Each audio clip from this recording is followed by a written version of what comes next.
This is a shmooze that we spoke about on Rosh Hashana, second day Rosh Hashana, regarding Akaida Yitzchak,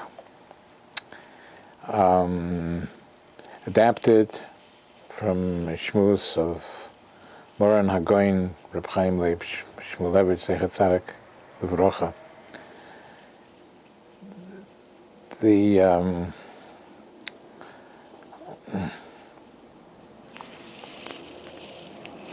It says in the Pasuk in Sara, it says, Vayavay Avrom Lispoit L'Sora V'Livkoisa.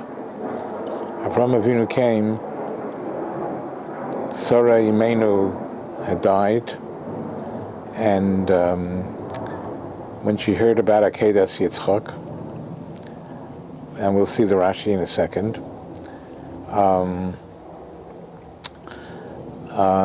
the Rashi says, Vayavay Avram Lispoit L'Sora V'Livkoisa.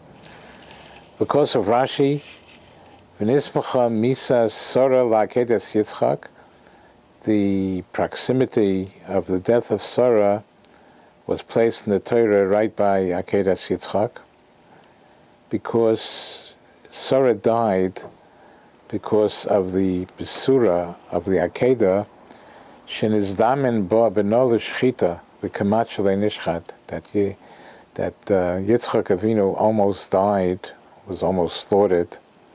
As soon as she heard that, Parcha Nishmosa Mimena V'Mesa, her neshama left her, and she died. And the question is, Sara Imenu was even greater than Avram Avinu in Nevuah. How come it didn't affect Avram Avinu? How come only Sarah was affected, and that she died when she heard about the Akaida? And Avraham himself took the knife, and he was about to shech his son, to slaughter his son, and he survived. And why is it that Sarah did not survive? And the answer seems to be that, as it says in the Rashi, that Avram came to the Akaida, there were pauses in between, and he was able to get himself together. He knew something was up. Hashem said in Bereshis Chav Beis Pasuk Aleph in Vayera, Vayema kachno es bincho es yechidcho asher ahavta es Yitzchak. Take your son, your only son that you love, Yitzchak. And the Rashi brings down Chazal, when the Rebbeinu Shalom said, take your son, Amaloi, Avram Avinu answered, Shnei banim yeshli, I have two. He knew something was up with one of the sons, but he didn't know what exactly. And when the Rebbeinu Shalom says, I meant take your only son, yes, Yechidcha, Avram Avinu answered, Zeh yochad li'imai v'zeh yochad li'imai. This one is one and only son of his mother, and of Yishmael. Yishmael was the son of Hagar, and v'zeh yochad li'imai. So I still don't know which one you want me to take. Avram Avinu told the Rebbeinu Shalom. Then the Rebbeinu Shalom says, Aher sharahavta. Take the one you do. I want you to do something with the one you love. Amaloi es shnehem ani ohev. He said, both of them I love. I love Yishmael and I love Yitzchak. Amaloi es Yitzchak. Finally, the Rebbeinu Shalom said, take Yitzchak and bring him up for an olah. Rashi concludes, why did the Rebbeinu Shalom not tell Avram right away, take Yitzchak?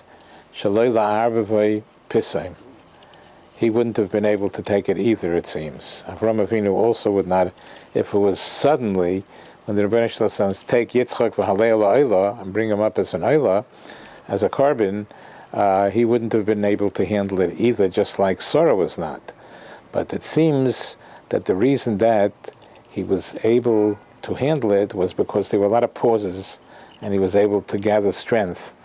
The Rebbeinu Shalom says, take your son. Which son? I love them both. The whole discussion that they just had, he was able to catch his breath, sort of, to see that something is up, and he was able to tolerate this fear. So we see from here that Avram Avinu was able to survive and didn't die immediately because, as we say in Yiddish, he became eingewöhnt to the situation. He became used to the fact that something is up, and that being used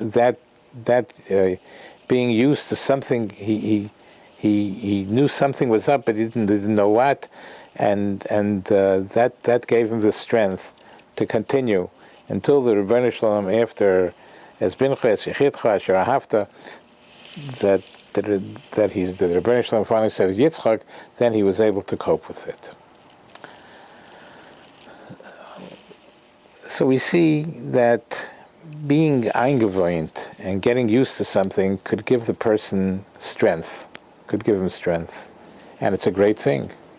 I mean, Sari Menu did not have that pause, because immediately, as soon as she heard that Yitzchak was almost slaughtered, she just couldn't take it. It happened suddenly, and she couldn't take it.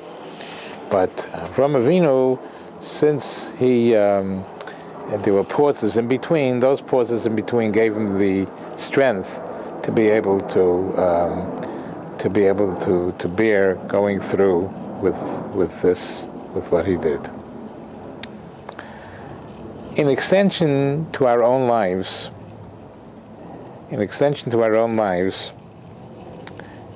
being eingewöhnt, getting used to a certain situation, has a lot of pluses, a lot of merits, but it could be something that might hurt us too, and we have to be aware of it. That sometimes we get used to our own Yiddishkeit. We don't look to grow. I davened Mincha yesterday, I davened Ma'ariv yesterday, and I'm davening Mincha today, I'm davening Ma'ariv. I didn't have Kavanah yesterday, I'm not having Kavanah today.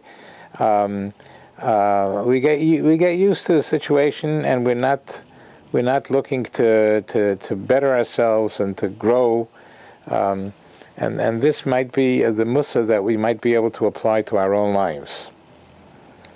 True, it gave Avram Avinu the strength to be able to continue, to be able to go through with this tremendous nisoyon, with this tremendous test, but still, it could have chesroinus, it can have faults too, because a person gets too used to what he's doing, and he gets so used to it, and he just continues doing it without looking to grow and become better. The Eibishter should help us. We should not let ourselves get used to our Yiddishkeit. We should always look to grow, to grow more and more, and higher and higher. Amen.